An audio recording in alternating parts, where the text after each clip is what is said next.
A group of Kharijites gathered at Mecca and they mentioned the Imams and blamed them and their actions. They mentioned the people of al-Nahrawan and asked Allah's mercy for them. Then they said to each other, if we only devoted ourselves to Allah and went to the Imams of error and sought a moment when they were inattentive and then rid the country and men of them for the sake of Allah.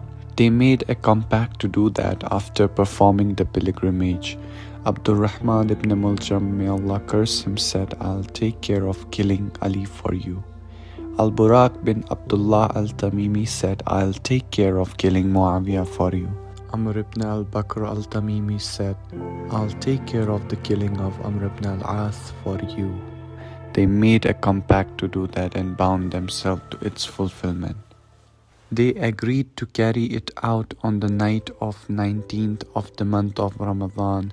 On that they separated. Ibn Muljam set out until he came to Kufa. There he met his colleagues, but he kept his task secret from them out of fear that something of it might get spread out. The situation was like this when one day he visited one of his colleagues from Taym al-Rabab. At this man's house he met by chance Qatam, daughter of al-Akhdar of Taym. The commander of the faithful had killed her father and brother at al-Nahrawan. She was also one of the most beautiful of the women of her time. When Ibn Muljam saw her, he fell in love with her. He asked to marry her and became engaged to her. Then she said to him, what dowry do you suggest for me? Make your decision on that, he answered. I have decided, she said, that you should give me 3,000 dirhams, a young sewing boy, a servant, and the mother of Ali ibn Abi Talib. You can have all you asked for, he replied. But as for the mother of Ali ibn Abi Talib, how can I do that? You should look for a time when he's careless, she said. If you kill him, I will cure myself of my obsession against him, and life with me will be a pleasure for you. If you are killed, Allah has nothing in this world which is better for you than such a death. The only thing which has brought me to this town, he said, when I was a fugitive from it and could find no protection with its inhabitants, was to kill Ali ibn Abi Talib, which you have asked me for. So you will have what you have asked for. I have been looking for someone to help you and strengthen you in that undertaking, she said. Then she went to Wardan bin Mujalid, another from Taym al-Rabab. She gave him the information and asked help for Ibn Muljam. He undertook to share responsibility for that for her. Then Ibn Muljam went out and came to a man from Ashja called Shabib bin Bajura and said to him, Shabib, would you like nobility in this world and the next life? What is that? He asked. Will you help me to kill Ali ibn Abi Talib?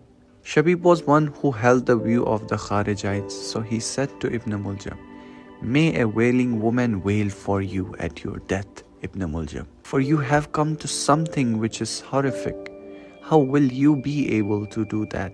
We will lie in wait for him in the great mosque, Ibn Muljam replied. Then when he comes to the dawn prayer, we will attack him. If we kill him, we will satisfy ourselves and attain our vengeance. He insisted until he agreed and went with him into the great mosque to Qatam.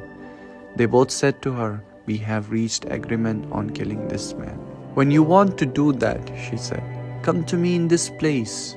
Then they left her and waited for several days. They came to her finally on the night of Wednesday, the 19th of the month of Ramadan in the year 40. She ordered some silk which she tied around their chests. They put on their swords and went out and sat opposite at the door from which the commander of the faithful, peace be on him, would come out to the prayer. However, before that they had told Al-Ash'ath bin Qais of the resolution in their spirits to kill the commander of the faithful. Al-Ash'ath bin Qais, may Allah curse him, agreed with them in what they had agreed upon. Hujr ibn Adi, may Allah have mercy on him, was also spending that night in the mosque. he overheard al-Ash'ath saying to Ibn Muljam, "Hurry, hurry to your task, for dawn is beginning to appear." Hujr perceived the intention of al-Ash'ath and said to him, "You are going to kill him, you one-eyed man." He left directly to go to the commander of the faithful and tell him the news, to warn him about the group. However, the commander of the faithful missed him on the way and went into the mosque. Ibn Muljam came to him first and struck him.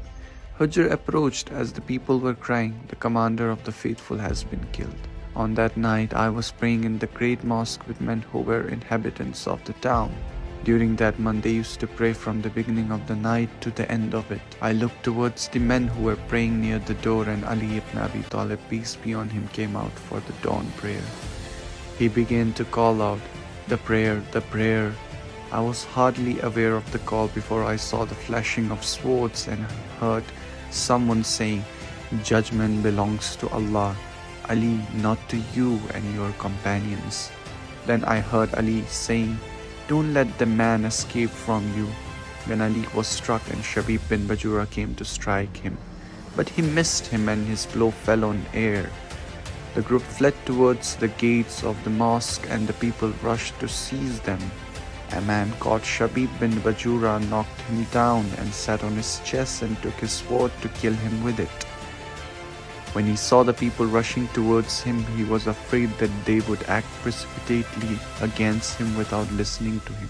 Therefore he jumped off him and let him go and threw the sword from his hand. Shabib made his escape to his house. Then his paternal cousin came to him.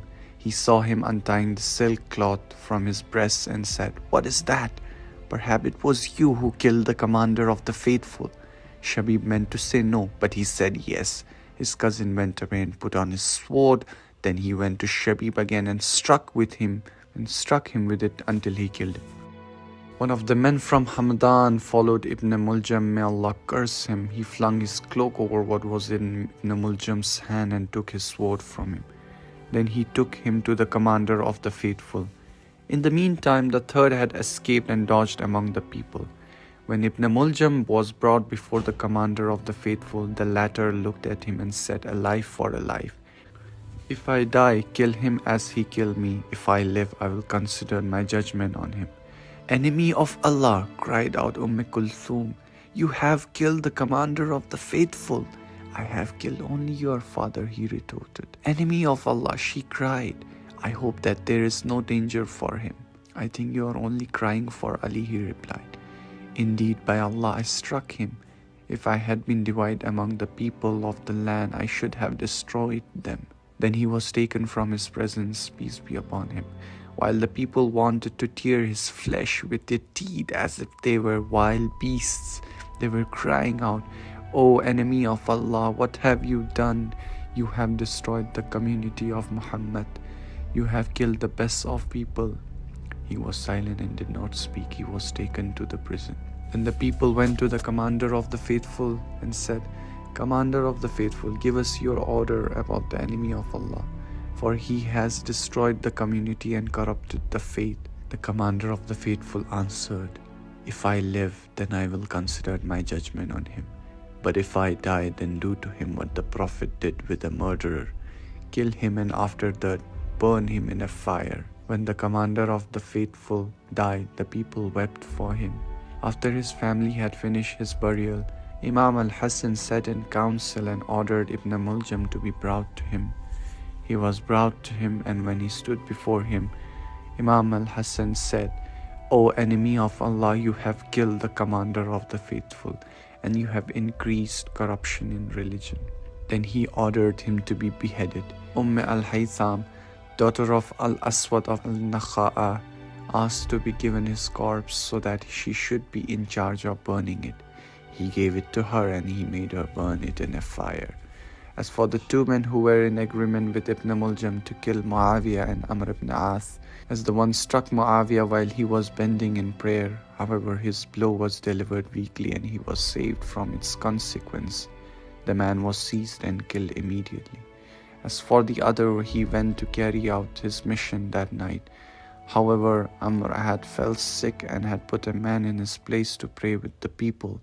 The man was called Kharija bin Abi Habiba al-Amiri.